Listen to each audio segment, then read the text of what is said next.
si momka kao Bog, u oca i majke voljeno. I sad za gre postoje.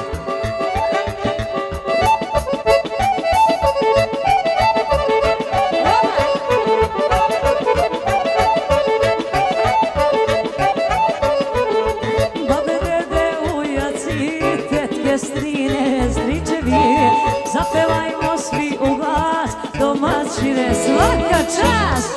Babe, dede, ujaci, tetke, strine, stričevi, zapevajmo svi u glas, domaćine, svaka čast.